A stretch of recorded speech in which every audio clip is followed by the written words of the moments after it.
اسرائیل کے پیچھے کون سی خفیہ طاقتیں موجود ہیں؟ 27 ستمبر 2024 نیو یارک میں یونائٹڈ نیشنز کی جنرل اسمبلی کے دوران جب اسرائیلی پرائم منسٹر نیتن یاہو کی سپیچ کی باری آئی تو آدھے سے زیادہ ڈپلومیٹس احتجاجاً نیتن یاہو کو پیٹھ دکھا کر اسمبلی سے واک آؤٹ کر جاتے ہیں۔ میسج بالکل واضح تھا کہ اسرائیل کی غزہ اور لبنان پر بمباری، لیکن پھر واک آؤٹ کرنے کا کیا فائدہ، کیونکہ اس کے بعد اسرائیل نے یمن پر بھی حملے شروع کر دیے ہیں۔ صرف غزہ کی بات کیجیے تو پچھلے ایک سال کے دوران 42,000 سے زیادہ بے قصور لوگ مارے جا چکے ہیں، جن میں بچے اور عورتیں بھی شامل ہیں، جبکہ لاکھوں لوگ جو بے گھر ہوئے وہ الگ سے ہیں۔ امریکہ، یورپی یونین اور یوکے نے کئی مرتبہ اسرائیل کو خبردار بھی کیا کہ یہ جنگ بھیانک شکل بھی اختیار کر سکتی ہے۔ اس کی ایک جھلک 1 اکتوبر 2024 کو دنیا نے اس وقت دیکھی جب ایران نے 1800 کلومیٹر دور سے 200 بیلسٹک میزائل اسرائیل پر فائر کیے، جبکہ 2 اکتوبر تک کی رپورٹ یہ ہے کہ اسرائیل نے ایران کو سنگین نتائج کی دھمکیاں دی ہیں۔ جہاں دنیا یہ سب کچھ روکنے پر تلی ہوئی ہے، تو وہیں اسرائیل کسی انکنٹرولڈ مانسٹر کی طرح اپنے 5 میں سے 3 فرنٹس پر مسلسل جنگ لڑ رہا ہے۔ یہاں سوال یہ پیدا ہوتا ہے کہ مڈل ایسٹ میں چاروں طرف عرب ممالک سے گھرے ہوئے چھوٹے سے اسرائیل میں آخر اتنی طاقت کہاں سے آئی، اور آخر کیا وجہ ہے کہ دنیا کی بڑی بڑی طاقتوں کے بار بار منع کرنے کے باوجود بھی یہ اسرائیل کو روکنے میں ابھی تک ناکام ہے۔ یہ سب کچھ اور اس سے جڑے دیگر حقائق جاننے کے لیے ویڈیو کو آخر تک ضرور دیکھیں۔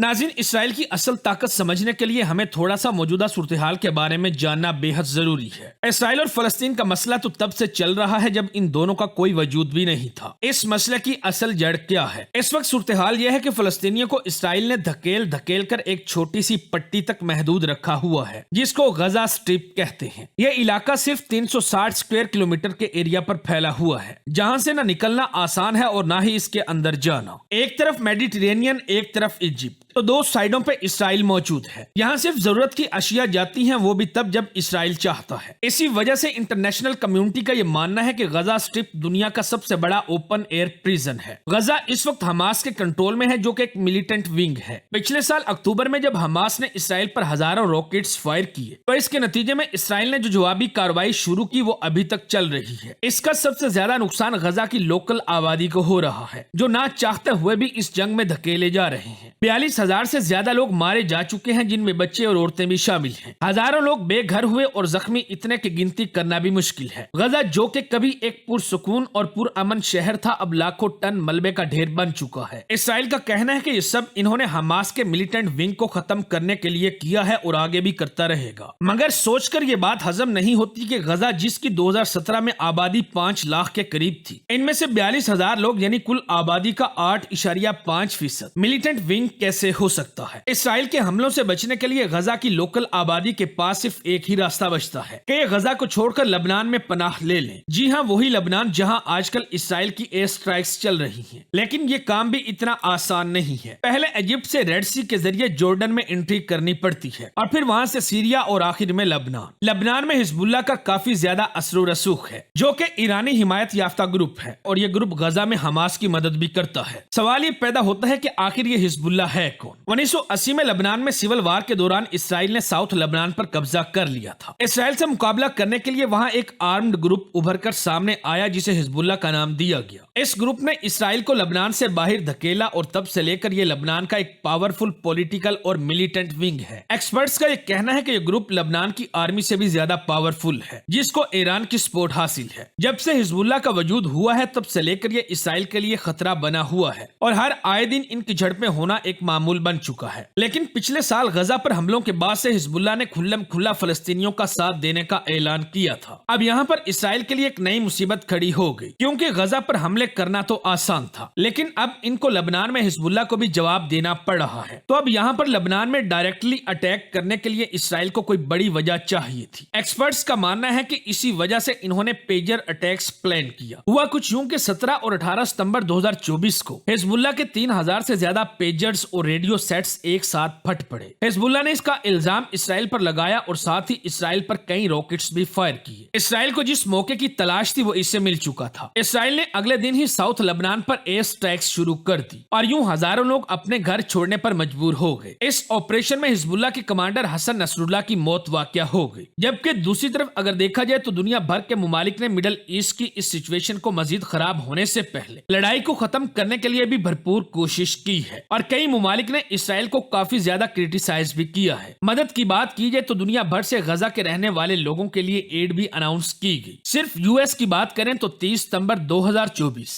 رویٹرز کے مطابق امریکہ نے غزہ میں فلسطینیوں کے لیے $300 بلین کی ایڈ کا اعلان کیا۔ 7 مارچ 2024 کو U S president Joe Biden نے غزہ میں مدد کرنے کے لیے ملٹری پورٹ بنانے کا اعلان کیا اور اسی سال 27 فروری کو یو ایس ایڈ نے $53 ملین کی فوری امداد کا بھی اعلان کیا۔ اور اس طرح کے ان گنت اعلانات ہمیں مختلف نیوز ویب سائٹس پر ملتے ہیں، لیکن جہاں دنیا بھر کے زیادہ تر ممالک اسرائیل کو کرٹیسائز کر رہے ہیں تو وہیں اسرائیل اتنا ہی زیادہ ان حملوں میں شدت لے کر آتا چلا جا رہا ہے۔ دوستو، آخر اس کی وجہ کیا ہے کہ چاروں طرف عرب ممالک سے گھرا ہوا چھوٹا سا اسرائیل کسی کے قابو میں نہیں آ رہا؟ اس معاملے کو پچھلے ایک سال میں 3 مرتبہ یونائٹڈ کی سیکیورٹی کونسل میں بھی اٹھایا گیا۔ یو این کی سیکیورٹی کونسل میں الگ الگ ممالک کے نمائندے حصہ لیتے ہیں اور کسی بھی مسئلے کا ووٹنگ کے ذریعے فیصلہ کیا جاتا ہے اور یہ فیصلہ دوسرے ممالک کو ہر صورت ماننا ہی پڑتا ہے۔ لیکن تینوں مرتبہ سیکیورٹی کونسل میں جب سیز فائر کا ایگریمنٹ ہوا تو امریکہ نے اپنی ویٹو پاور کا استعمال کرتے ہوئے اس فیصلے کو رد کر دیا۔ جی ہاں ناظرین، وہی امریکہ جس نے غزہ کے لیے کروڑوں ڈالرز کی ایڈ کا اعلان کیا تھا۔ یعنی امریکہ ایک طرف تو اسرائیل کو مکمل طور پر سپورٹ کرتا ہے، جبکہ دوسری طرف دنیا کو دکھانے کے لیے ایڈ کا اعلان بھی کرتا ہے۔ ایک طرف پریزیڈنٹ جو بائیڈن کا کہنا ہے کہ جنگ کسی کے حق میں نہیں ہے، تو دوسری طرف یو این میں ویٹو پاورز کا استعمال بھی امریکہ نہیں کیا ہے۔ 2019 اور 2023 کے بیچ اسرائیل نے جتنے بھی ویپنز امپورٹ کیے، ان میں سے 69% امریکہ سے منگوائے گئے، اور تو اور امریکہ کی طرف سے ہر سال اسرائیل کو $3.8